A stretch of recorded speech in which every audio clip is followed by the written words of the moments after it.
So ಇವಾಗ ಎಣ್ಣೆ ಬಿಸಿ ಆಗಿದೆ, ಸಾಸಿವೆ ಹಾಕೋತಾ ಇದ್ದೀನಿ 1 ಟೀ ಸ್ಪೂನ್, ಅದ್ರ ಜೊತೆ ಜೀರಿಗೆ 1 ಟೀ ಸ್ಪೂನ್, ಉದ್ದಿನಬೇಳೆ ಅರ್ಧ ಟೀ ಸ್ಪೂನ್, ಜಜ್ಜಿರೋ ಬೆಳ್ಳುಳ್ಳಿ 4,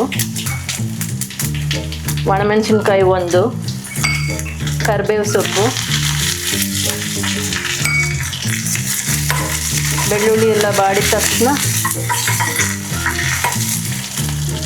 ಹೆಚ್ಚಿರೋ ಒಂದು ಚಿಕ್ಕ ಈರುಳ್ಳಿ ಹಾಕ್ಕೋತಾ ಇದ್ದೀನಿ. ಬೆಳ್ಳುಳ್ಳಿ ಮತ್ತು ಈರುಳ್ಳಿ ಸ್ಕಿಪ್ ಮಾಡ್ಬೋದು ನಿಮ್ಗೆ ಬೇಡ ಅಂದರೆ, ನೀವು ತಿನ್ನಲ್ಲ ಅಂದರೆ. ಬಟ್ ನಾನು ಹಾಕ್ಕೊಂಡಿದ್ದೀನಿ ಯಾಕಂದರೆ ಫ್ಲೇವರ್ಫುಲ್ ಆಗಿರುತ್ತೆ.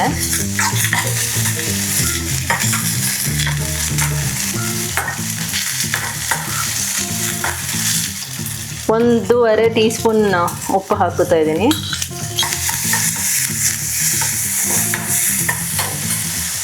ಕಾಲು ಟೀ ಸ್ಪೂನ್ ಅಷ್ಟು ಅರಿಶಿನ ಹುಡಿ,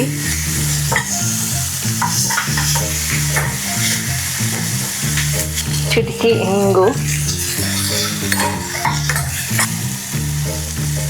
ಇವಾಗ ನೋಡಿದ್ರೆ ಗೊತ್ತಾಗುತ್ತೆ ಈರುಳ್ಳಿ ಎಲ್ಲ ಸಿಲ್ಕಿ ಆಗಿದೆ. ಹಾಗೆ ಇವಾಗ ಮಜ್ಜಿಗೆ ಹಾಕೋತಾ ಇದ್ದೀನಿ.